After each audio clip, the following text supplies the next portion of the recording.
항상 날 말려줘도 뒤돌아서 지 않겠네. 세상 등지고 십자가 보내, 세상 등지고 십자가 보내, 세상 등지고 십자가 보내, 뒤돌아서 지 않겠네. 아멘. 마태복음 11장 29절에 너희는 나는 마음이 온유하고 겸손하니 너희는 내게로 와서 배우라. 그래야 힘을 얻으라 말씀하셨습니다. 신의 성품 예수님을 닮자라는 말씀. 이사야서 55장 8절에 보면 너희 생각과 내 생각은 다르다라고 말씀을 하십니다. 내가 아무리 생각이 고두고 바른 것 같지만 하나님의 생각과 우리 생각은 같을 수가 없다는 거죠. 하나님은 하나님을 내가 아버지라고 부르십니까?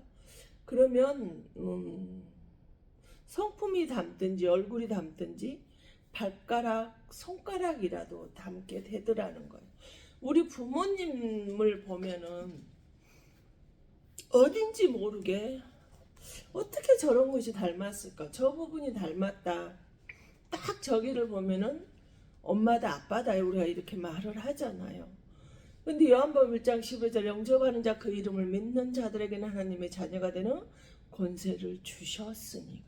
하나님의 자녀가 내가 되어졌다라면 하나님 아버지의 DNA가 닮은 것이 있어야 된다는 거예요. 그러면 하나님의 DNA를 닮은 사람은 아버지의 상속을 받을 수 있고 아버지의 이름을 마음을 담고 DNA가 있는 자에게 더 주지 않겠어요? 그래서 아버지 뜻대로 행하는 사람에게 더 주지 않겠느냐는 거예요. 내가 아무리 믿어달라고 한다 할지라도 아버지가 믿어줘야 되지 않을까요? 이사야 9장 6절 한 아기가 우리에게 낳고 한 아들을 우리에게 주신 바 되었으니 그는 정사를 맺고 기묘자 모사라. 전지전능하신 아버지 하나님 영존하시는 평강의 왕이시라 이렇게 말씀하셨어요. 모든 우주 만물을 통치하시고 신비롭고 놀라우시며 카운셀러가 되주시고 우리의 전지전능한 모든 것을 관할하시는 그 예수를 만난다면 우리들의 모든 것이 평강이 되지 않을까요? 아무리 몸이 아파서 이렇게 통증으로 힘이 들고 고통스럽고 이렇게 아프니까 죽을 수밖에 없겠구나 생각을 하지만 예수가 내 안에 있어서 만남이 있는 사람 그 마음이 육체를 가셨기 때문에 힘은 들 수 있지만 하나님으로 내 안에 계신 하나님으로 해서 평강의 마음을 빼앗길 수가 없더라는 거예요. 우리는 그러므로 이래서 우리는 기도를 해야 돼요. 그러면 기도를 많이 한다라고 하나님이 쓰실까요? 아니라는 거예요.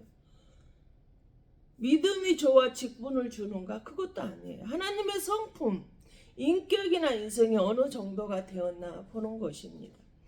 여기에 믿음이 들어가야 온유해지는 거예요. 삐딱한 성품은 믿음이 들어가면 부정적인 성도가 아닌 교인이 되어버리라는 거. 하나님을 만나서 변화가 된 사람이 성도가 되어질 수 있는데 그러나 성도가 되는 것이 아니라 뭐예요? 교인이 되는, 교인은 변하지 않는 거, 달라지지 않는 거예요. 세상 사람보다 더 많이 악해진 그런 사람도 있더라는 것을 우리는 알아야 됩니다. 여기에 믿음이 들어가야 온유해지기 때문에 그렇습니다. 하나님은 세상의 지식 조건 보지 않습니다. 하나님의 마음에 맞는 자를 찾으시는 거예요. 기업에 채용을 하는데 어때요? 회장의 뜻에 맞아야 채용을 하지 않습니까? 가정의 부부도 맞아야 삽니다. 모든 공동체는 신의 성품에 마음에 맞는 자를 쓰게 되어져 있는 거예요. 마태복음 5장 5절 온유한 자는 땅을 기업으로 받는다라고.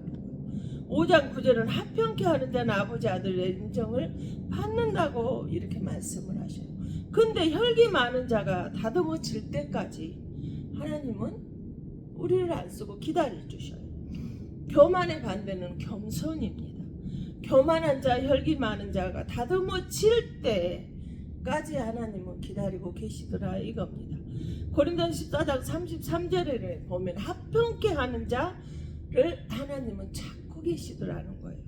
나는 비방하고 비판하고 판단하는 걸 좋아하고 이간질을 하는데 하나님께서는 겸손하고 온유하고 품고 이해하고 배려하는 사람을 찾고 계시더라는 거예요. 교회의 직분자인데 오래 믿었다고? 아닙니다. 오히려 초신자보다 더 악한 자가 많기 때문에 제자리에 앉아야 하는데 그 한 사람이 있습니다. 권사다, 직부다, 교회 회장이다, 교회 하는데 오히려 그런 사람들이 교회를 망가뜨리고 있는 것을 흔히 볼 수 있습니다.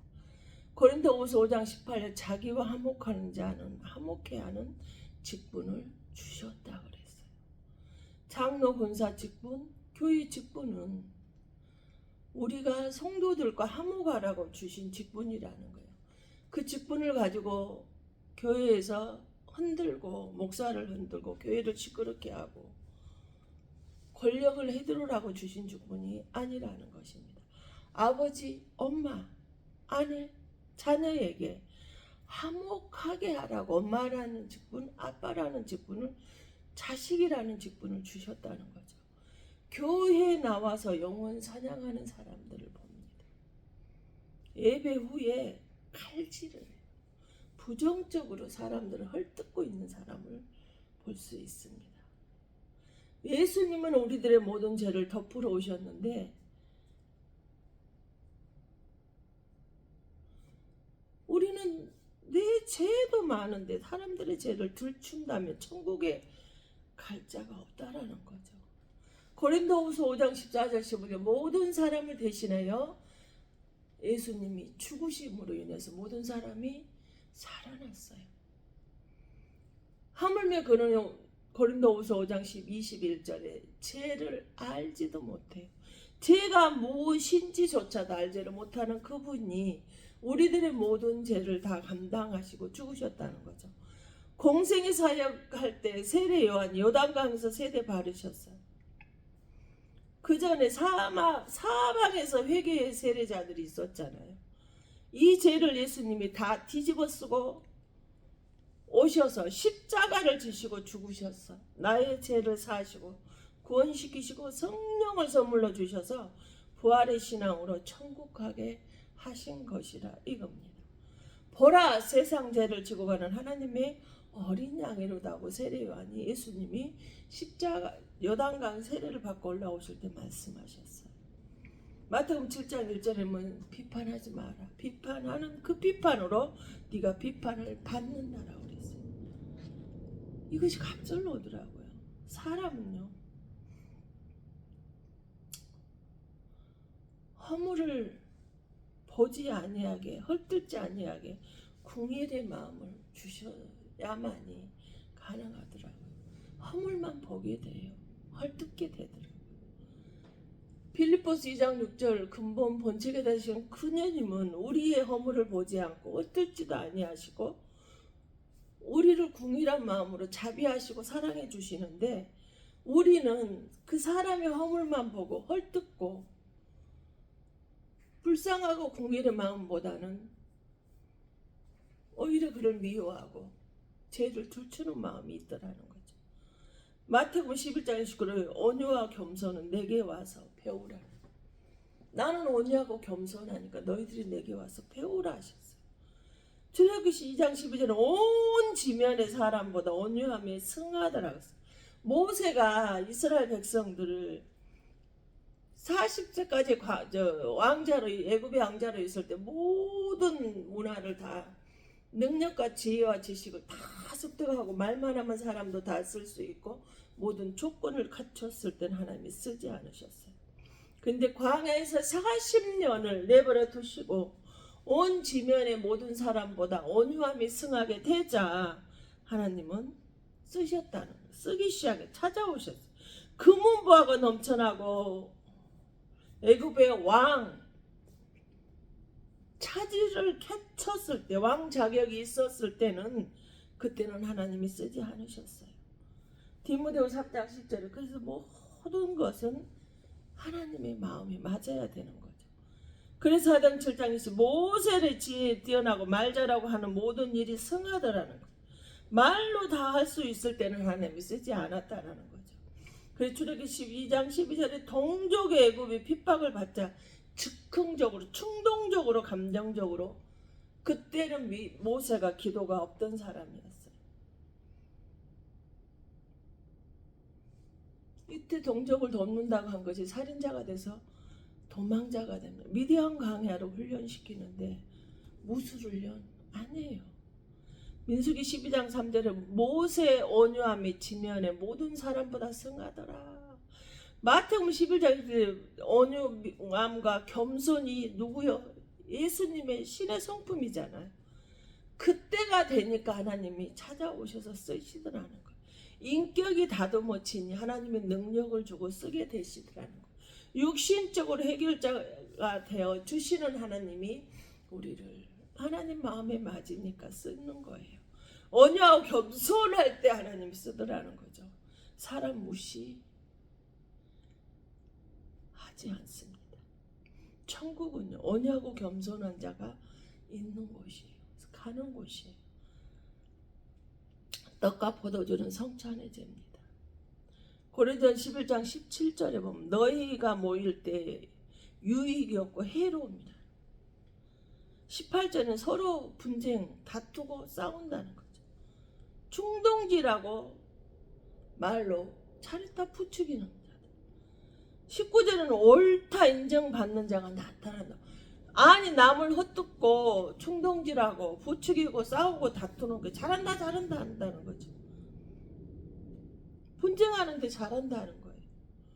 20절에 주의 만찬을 하면 이런 사람은 하면 안 된다고 우리에게 가르쳐줘. 목사를 대적하고 성도를 이간질하고 찢으면 성찬하면 하시면 안 되는 거예요. 그 27 자신을 분별 못하고 성찬 시간 하면 예수의 몸과 피에 죄를 짓는 거라는 거예요. 이렇게 유익이 못 되고 다투고 분쟁하고 남이 잘못하는 걸 보면서 잘한다라고 부추기고 이런 사람은 자기의 죄를 먹고 마시는 거고 예수님의 몸과 피에 죄를 짓는 것이며 이런 사람은 성찬식을 하면 안 된다는 거예요. 계속 먹고 마시면 너희의 죄를 먹는 것이고 죄 사함이 없다라는 거죠. 에베소 1장 23절 교회는 주님의 몸이라 그랬고 요한복음 1장 2장 21절에 뭐라고 하셨어요? 성전은 주님의 몸이라는 거. 근데 주님의 몸을 찢는 거예요. 다시 십자가에 죽게 하는 것이 바로 교회에서 이렇게 유익이 못되고 서로 다투고 분쟁하는 것입니다. 마태복음 20장 18절에 포도주는 제사함과 언약의 피입니다. 피를 먹어야 제사함이 있고 구원을 받고 천국을 갈 수가 있는데 그렇지 못하는 거죠. 갈라디아서 5장 22, 23절에 뭐가 있는지 사랑과 일하고 화평과 온유와 자비와 양선과 오래 참과 철저라 그랬어요. 꽃보다 농사꾼들은 열매를 찾잖아요. 하늘의 불도 귀신을 쫓아내는 것이 열매 아닙니다. 외면이 달라지는 것이 성령의 연사고 성령의 열매라는 사실을 우리는 기억할 수 있었으면 좋겠습니다. 사랑과 희락, 화평과 온유와 오래 참음과 자비와 양선과 절제라는 것. 바로 이것이 성령의 신의 성품의 열매라는 사실입니다. 출애굽기 12장 17절에 아말렉이 쳐들어왔을 때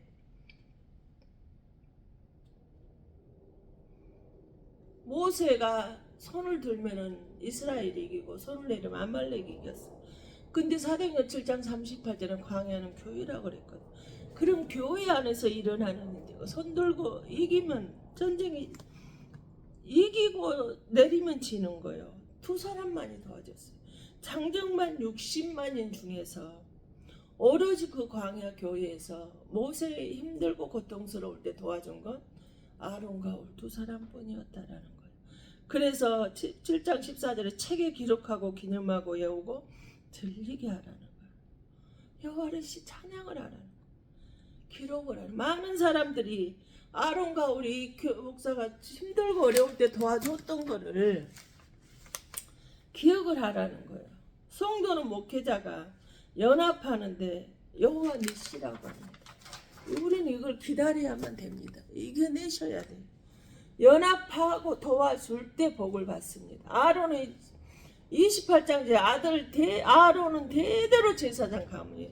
모세를 이렇게 도와줄 때 교회에서 단지 한 일이 이것뿐인데도 불구하고 최초의 제사장이 되고 가문이 대대로 제사장, 태어나면 무조건 제사장이 되는 거예요. 최고의 영적 지도자 가문으로, 명문 가문으로 바뀌어져 버리는 거예요. 언제까지? 누가복음 1장 5절에 사가랴 엘리사벳이 아론의 후손이라고 그랬는데 바로 1500년 동안이나 교회에서 제사장 가문, 명문 가문으로 교회의 버팀목이 되어서 살게 하셨단 말이에요. 출애굽기 12:3절 장정만 60만인데 두 사람만 목회자를 세워주시는 거예요. 현대 교회에 칭찬 없는 거, 헐뜯고 질책, 원망, 미움의 소리만 가득한 것입니다. 바로 출애굽기 31장 2절 3절에 보면 전 성경에 딱 두 번 나오는데 최초의 성막을 짓는데 훌의 손자 부살레를 지명해서 성막을 짓게 합니다. 훌의 손자 그 많은 사람들이 시간이 흘렀는데 얼마나 오랜 시간 지났는데 하나님이 그 이름을 기억하고 있고 손자의 이름까지 지명을 해서 세우시더라는 거죠. 나 말아주지 않는, 몰라주든지 상관이 없어요. 실수? 투성이 목사여도 성도라면 기도하시라는 거예요. 사람 보지 말고 성찬, 다투고 분쟁, 헐뜯고 성내는 자 하나님은 쓰지 않습니다. 역대하 36장 16절에 주의 종을 비웃으면 하나님이 용서가 없고 회복할 기회가 없어지는 거예요. 주의 종 한 사람이 무너지면 수만 명의 성도가 무너지는 거예요. 주의 종 하나 세울 때 얼마나 많은 시간이 걸립니까? 공부해야죠. 또 사역의 현장에서 그 몇 년의 기간 동안을 해야죠. 그러고 나서 세우는데 이 목사 하나를 무너뜨려 버리면 그에게 붙여 하나님께서 일하시려는 성도 수요가 다 무너지는 것이라는 것을 우리는 알아야 됩니다. 마태복음 14장 17절에 회개하라 천국이 가까웠다. 회개하는 자만이 천국이 가깝다는 거죠. 누가복음 5장 3절 나는 죄인을 불러러 회개시키러 왔지 의인은 불러러 온 것이 아니라 그랬어요. 13장 3절은 회개가 없으면 다 너희들도 망한다. 회개가 그만큼 중요한 거예요. 사도행 2장 38절에 회개하면 성령을 선물로 너희들에게 주신다라고 말씀을 하셨어요. 11장 18절은 생명 얻는 회개를 우리는 해야 됩니다. 그래서 고린도 7장 10절에 구원에 이르는 회개가 우리에게 있다라는 거예요. 즉 하나님의 진노의 대상을 왜 그냥 두시고 계실까요? 베드로 3장 9절 추후에 혹시 주의 약속이 더딘 것이 아니라 오래 참고 아무도 멸망 없이 회개해 기회를 주는 거예요. 회개할 수 있는 기회를 주시고 기다리고 있는 거예요. 바로 그냥 주님이 약속하실 때 재림 오실 수도 있는데 한 영혼이라도 구원시켜 천국 데려가시려고 주님이 기다리고 계신다는 것입니다. 갈라디아서 6장 가르침을 받는 자는 가르치는 자와 가장 모든 좋은 것을 함께 하라 그랬어요. 상처 주지 마십시오. 목회자 얼마나 자기 모든 하고 싶은 걸 소망하는 것 다 포기하고 오로지 하나님의 말씀에 순종하시고 살아가는 거예요. 주님 뜻대로 살려고 모든 걸 다 포기하고 사는 사람들입니다. 갈라디아서 5장 22절 3절 문제의 해결은 그 말씀 속에서 찾으셔야 돼요. 사랑과 일학과 자비와 양성과 우리 참음과 절제라 그랬어요. 너 변하면 상대가 변해. 우리는 상대방이 먼저 변하면 나도 변할 것이다. 근데 아닙니다. 내가 먼저 변해야 상대가 변하는 거예요. 늘 한몫하고 합병하고 살아가셨어요. 교회 나온 자, 병든 자에게 나오는 거예요. 하나님이 불러서 천국 백성으로 만드셔서 천국 데려가시는 거예요. 내가 변하고 달라질 수 있다. 모세처럼 그럼 하나님이 찾아오셔 나를 쓰는 것입니다. 아버지, 나 변화하게 해달라고, 온유하고 겸손하게 해달라고, 회개하게 해달라고. 어떤 것을 내가 가졌다 한지라 교만하면 절대 안 됩니다. 하나님은 주실 때 내가 교만했습니다. 주님 이제 회개합니다. 겸손히 낮아지기를 바랍니다. 한국교회는 온유한 자로 바뀌게 하시옵소서. 저주를 죄를 화를 불러들여 분쟁하고 헐뜯는 자 되지 않고 오로지 하나님의 공일하신 마음으로 온유하고 겸손하게 오래 참고 하나님을 기다리고 하나님을 사랑하는 모든 자가 되어질 수 있도록 성령 하나님께서 함께하여 주시길 예수 이름으로 축원합니다. 기도합니다. 나를 예수 그리스도 이름으로 우리의 모든 고통과 질병과 정망적인 것을 예수 이름으로 떠나가게 하시옵소서. 예수 이름으로 채찍을 맞음으로 내가 다 나음을 받았습니다. 그러므로 내가 평안하고 축복받는 삶을 살 수 있는 것입니다. 마음의 걱정과 근심, 염려가 있다 할지라도 예수 이름으로 다 떠나버리고 사라지게 하시고 기도할 때 하나님의 뜻대로 살 수 있는 자들로 변화시켜 주시옵소서. 마음의 걱정 해결되게 하심을 감사합니다. 모든 기도 제목의 응답이 되게 하여 주심을 감사합니다. 모든 것이 하나님 홀로 영광 받으시고 주님 기뻐 받아주시길 원합니다. 하나님 아버지시여 성령의 은혜로 기도 제목에 씨앗이 되어 응답받는 해결되는 은총이 있게 하셔서 2026년도에는 아버지는 모든 병석에서 치료받게 하시고 가난의 저주에서 떠나게 하시고 사람들 때문에 고통받는 환경에서도 아버지는 회복이 되는 놀라운 은혜가 있기만을 예수 그리스도 이름으로 축원드리오니 아버지님 모든 자들이 하나님의 사랑 안에서 회복이 되게 하시옵소서. 모든 암병이 떠나게 하시고 모든 호르몬병이 떠나게 하시고 모든 허리병이 떠나게 하시고 고관절 뼈 마디마디가 부러질 듯이 아픈 모든 사람들 아버지 위장병들 폐암 신장암 위장병 유방암이 예수 그리스도 이름으로 깨끗하게 치료받게 하시는 하나님의 성품으로 닮은 자가 되어져서 회개할 때 그들에게 치료의 강선을 바라여 주실 걸 믿사옵고 길이요 진료 생명이 되시며 다시 오마 약속하신 예수 그리스도 이름 받들어 감사하며 축복하며 기도하옵나이다. 아멘.